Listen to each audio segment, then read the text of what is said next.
Hello friends, Annapurna छुंक को आपण मानक पुणी थरे गोटे नुआ वीडियो रे बहुत बहुत स्वागत। आज रे वीडियो रे आपण मानक सहित शेयर करी गोटे सिंपल लंच रो रेसिपी। आपण माने ये लंच टाको किपरि प्रिपेयर करि परिबे मु सेटा आपण मानक सहित शेयर करबी। आउ ए जो लंच टा आज रो तार स्पेशलिटी होची इटा बिना प्याज रसुण रे पूरा कंप्लीट लंच टा प्रिपेयर हेची। तो चलंतु एटा को मु केमती कोन प्रिपेयर करथिली आपण मानक सहित मध्य पूरा कंप्लीट रेसिपी शेयर कर देबी। आपण माने मध्य निज घरे बनांतु खांतु और एंजॉय करंतु। प्रथमे मु भात और डालीटा को बनै की रखी नेथली।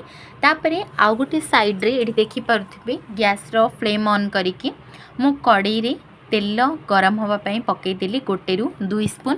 तापरे एठी जो बैगणटा को मसला देकी बनै की रखिथिली आधा घंटा पूर्व मैरिनेट करिकी सेटा वर्तमान मु भाजी नउची यार साइड डिश पाई। तो यहाँ केमती कौन प्रिपेयर करनी आपण मानक कहि दउची। ए जो बैगणटा को भल भाबरे धोईकी काटी सारला परे एमती राउंड राउंड करके शेप रे काटी नेबे।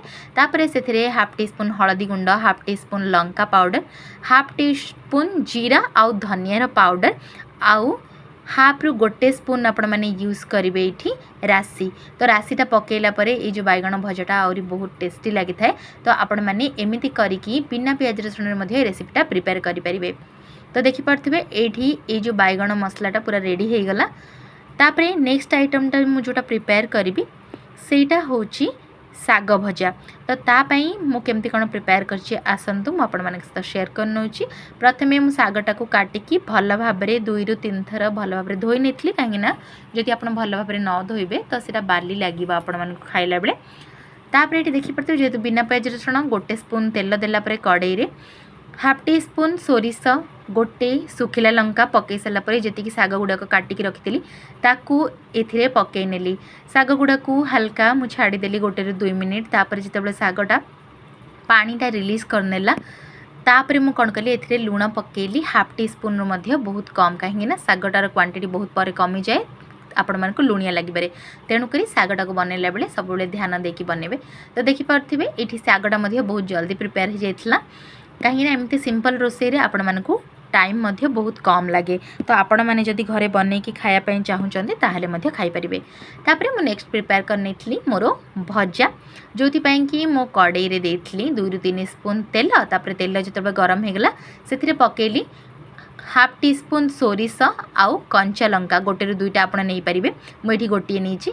तापरे एठी जो विभिन्न प्रकार परिबा मुझे मिक्स भजा बनाऊली जमती कि फूलकोबी, आलू, बीन्स आउ पोटल नहीं मुझे से सब को भल भाव धोईकी पकई नेला परे तापरे मुझे देइथली हाफ टी स्पून हळदी गुंड आउ हाफ टी स्पून लुण।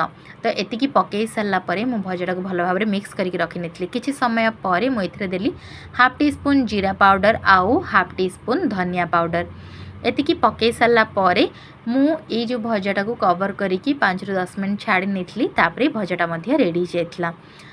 ता सहित मु बनैथिली सालाड। आपण माने प्लेन काकुड़ी टमाटो को जेहेतु पियाज यूज होनी काकुड़ी टमाटो कंचा लंका धनिया पत्र ये सब यूज करके बनई परिबे आपनकर प्लेन सालाड। एठी देखि नियंतु मोर जो कंप्लीट रेसिपीटा वर्तमान रेडी हो गला जो थी कि आज भात, डाल फ्राए, सालाड आउ बैगण चेकी भजा। तापरे होची नेक्स्ट साग आउ सिंपल गोटे मिक्स भजा। तो एतिकी फ्रेंड्स जोटा कि थिला बिना पियाज रसुण रेसिपी। आज मोर ये स्पेशल थालीटा मध्य कंप्लीट हो गला। आपण माने मध्य निज घरे एमिति सिंपल टेस्टी आउ हेल्दी खाइबा बनांतु आउ खांतु आपणक परिवार रे मध्य समस्त को खुआंतु।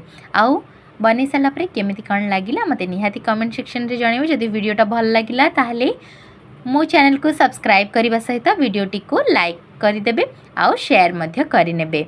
होप फ्रेंड्स आपण मानको आज वीडियोटा मध्य मोर पसंद आस्थिबा।